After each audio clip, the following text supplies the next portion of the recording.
इस साइड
आज हम कोई बड़े फैसले करने के लिए यहाँ नहीं आए थे।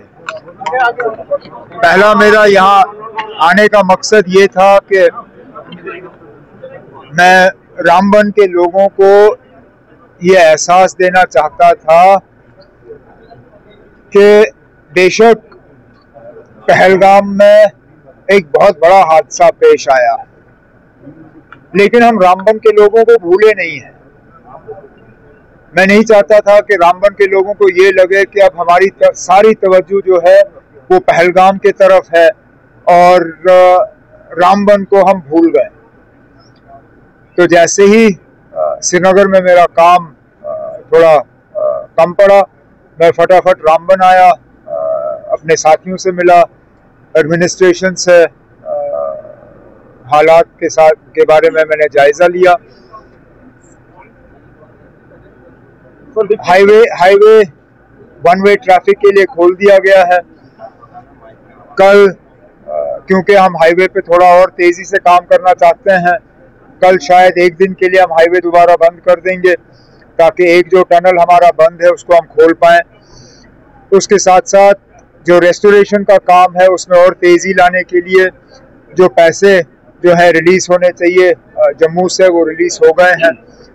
उसके अलावा एडमिनिस्ट्रेशन से, डीसी साहब से मैंने कहा हुआ है, कई सारे ऐसे लोग हैं जिनके ना सिर्फ मकान गए लेकिन मकान के नीचे जो जमीन थी वो भी बह गई है।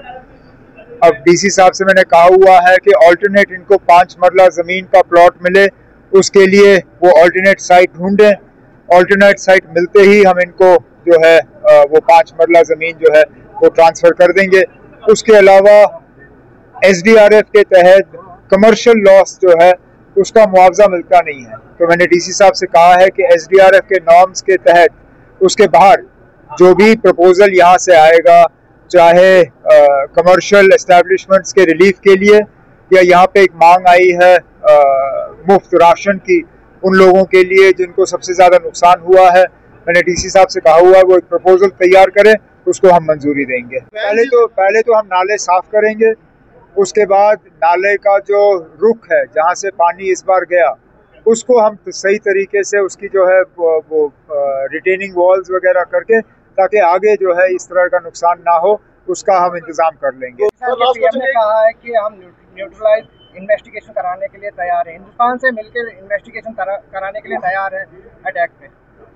अब उन्होंने पहले ये तो तस्लीम ही नहीं किया कि पहलगाम में कुछ हुआ। सबसे पहले क्या कहा उन्होंने, कहा कि ये हिंदुस्तान ने खुद कराया।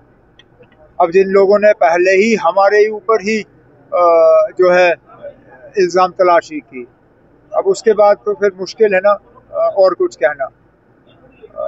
बाकी मैं उनकी बातों में कोई ज़्यादा तबसरा करना नहीं चाहता। वो हुआ, बड़ा अफसोस है, नहीं होना चाहिए था। आप क्यों ना मुझसे पाकिस्तान के लीडरों के बारे में पूछ रहे हो, आप हमारे मुल्क के बारे में पूछ